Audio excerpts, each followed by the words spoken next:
Everybody, Last City Slum here with another Where Is Zer's video. Today I'm hanging out with my boy Netsu. Say what's up to the nice people, Netsu. What's going on, y'all? Make sure y'all subscribe, you know what I'm saying? Like the video, support my man Slum, bro. Good content, man. Much love, bro. Much love. Alright, so today, family, we are here on EDZ down a Winding Cove. And we'll go check out and see what Pube Face has for us today. I bring a message from the Nine. So, just like we were told, when you come to the second page in here, you'll see the Dead Man's Tail and the Hawkmoon that you can buy from Zer, but it looks like you're going to need an exotic cipher and an Ascendant shard for both of them, 200 legendary shards and 125,000 glimmer. But today, Dead Man's Tail has Vorpal weapon, which is really good for that scout rifle, man. This thing kicks anyway. I mean, it hits like crazy, and I think it has some of the most. Oh, it doesn't have the other one. Oh, I think that one, the white, like the ivory stock and the ivory grip, it's so beautiful on this thing. And then he has the Hawkmoon. The Hawkmoon has Eye of the Storm, and the weapon becomes more accurate and boost handling as your health gets lower, which is. I mean, I don't know. I know a lot of people that use the Hawkmoon, man. I'm not really a huge fan of it. There's so many other hand cannons that I like, man. You got, the Thorn with the Thorn and the Osteo, man, with necrotic grips for the Warlock. I'm telling you, that's a build that I love it to death, bro. It's gonna be hard to get me off that. But paracausal shots, final blows, and precision hits with the Hawkmoon grant stack of paracausal charge. The final round of the magazine deals bonus damage based on the number of stacks. Stowing Hawkmoon on the final round removes this bonus. So, for those of you that don't have Hawkmoon and don't have the DMT, I don't know how that's going to go. I think if you don't have it, you can still buy it from here, kind of like the Monumental Lost Light in the tower. Then, of course, you have your Xenology quest, which you can get from him. And then we'll go up top. So today, and I'm going to tell all my friends, those of y'all that don't have it, today, Zer has the Sunshot hand cannon, which is another one of the hand cannons that I love. Now, when you get them headshots, man, it's like a big solar explosion. You know what I mean? And I don't even think it has to be headshots. See, this weapon fires explosive rounds and highlights targets that take damage from Sunshot. And then your trait, targets killed with Sunshot explode in solar energy. So they don't have to be headshots. They just have to be final blows. Now, this thing has some really nice ornaments, as you can see.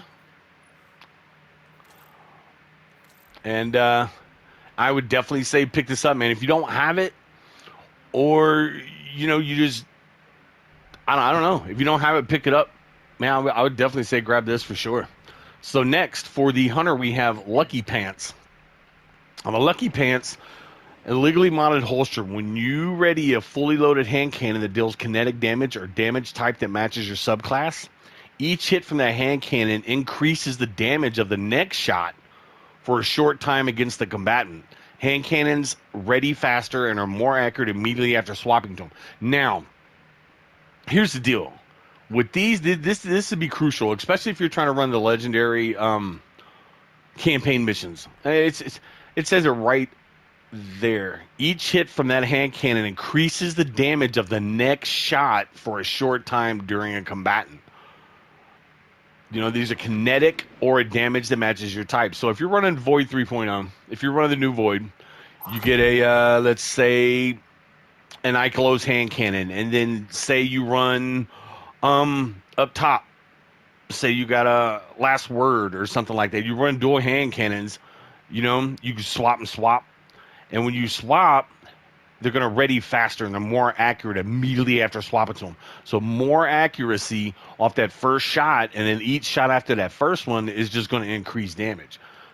So as far as the stats go, mobility at 7, resilience at 7, recovery at 10, discipline 10, intellect 6. It's a 48. You know what I mean? The roll absolutely sucks. Absolutely. I mean, it's garbage, trash. But if you don't have it in your collections, please pick this up. Oh my God, these stats are. Oh, I'm so mad at you, Zer. You did this to us last week too. Okay, so Doomfang Pauldron. For those guys running Void builds, on your Titan, Void melee kills give super energy. When Sentinel Shield is active, melee kills recharge shield throw, which extends your super on hits.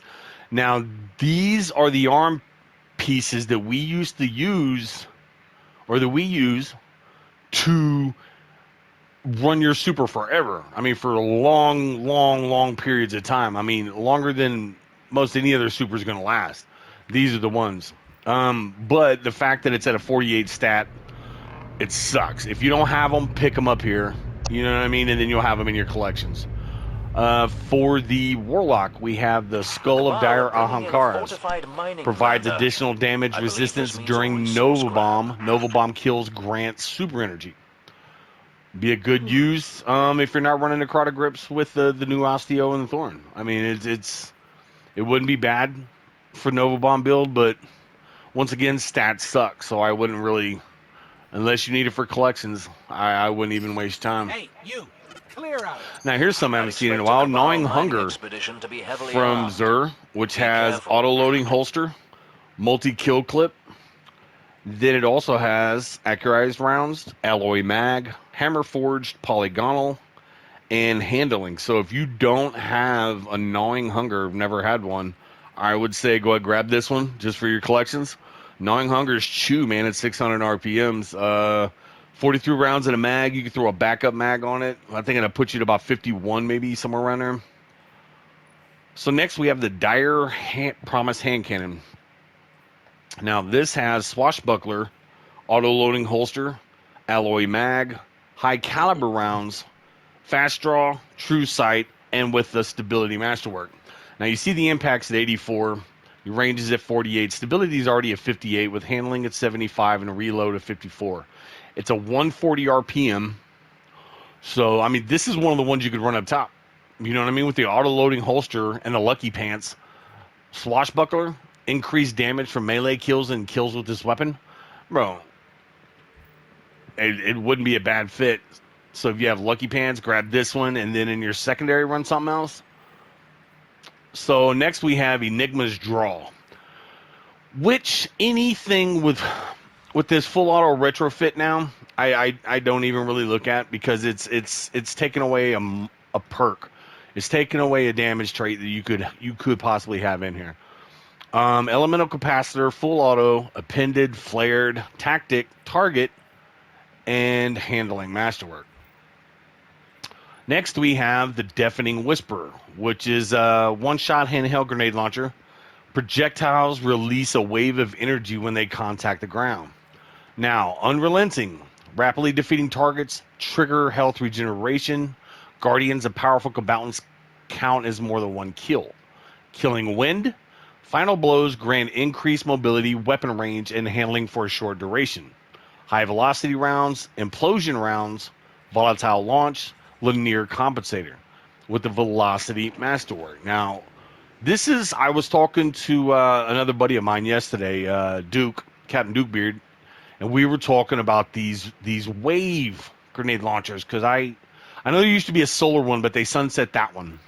So this is the other one. I am going to pick it up. I would say definitely pick it up, because in these legendary, I know in the legendary underground, like in the Ghost mission, man, that grenade launcher is so crucial. A blinding grenade, so it disorients them for a little bit, but this wave might actually help out too. So I'm going to pick it up and give it a shot. I would say everybody that doesn't have this one already, go ahead and grab it, man. Deafening Whisper. Next, we have the Sojourners Tail shotgun with, as soon as it loads. Okay, this is a single slug round shotgun. It's a pinpoint slug frame. We have opening shot, auto-loading holster, extended mag, light mag, chamber compensator, full bore with a range masterwork. Now, if you look over here, I don't know a whole lot about shotguns. Like I said, I don't use them hardly ever. Impact at 70, range at 66, stability at 55, handling at 62, reload speed at 32, and what is this, range masterwork? So that'll probably put it up to about 70, What did it go up 10 on a masterwork? I think I'm not sure, but you could throw a back of Magnar, get you a little bit more of that. I mean, there's so many different things you could do with this. I would say pick it up if you don't have it. Slugs are always good. Once again, I don't know that much about shotguns to be in here raving about it. So, Temptation's Hook. We have Vorpal Weapon, which is always nice on a sword, because then you can throw a major spec on it, and then you're doing additional damage to everybody. Red bars are already going down, but if you want to use a sword, I always look for ones with Vorpal, man. Burst Guard, Sword Masters, Honed Edge, Enduring, Jagged with an Impact Masterwork. So this one, the impact is really low at 44. So this one would not be worth, in my eyes, picking up.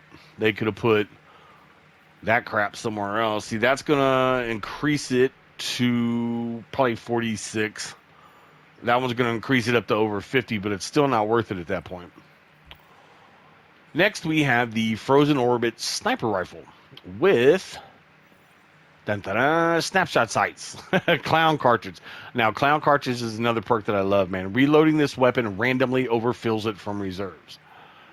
Steady rounds, alloy mag, arrowhead, small bore with the handling masterwork. Now, this impact is at 90. Range is shortened to 70. Stability at 48. Handling at 38. Reload speed at 37. These things have always reloaded super slow anyway. Well, not all of them. Some of them you can get pretty quick, but this one reloads super slow. Okay, on to the armor pieces, which are not even worth looking at because they're all 46s. But it's the Prefectus armor set, at least for the Titan. I'm sure it will be for all of them. So if you don't have this in your transmogs, it's definitely a different look.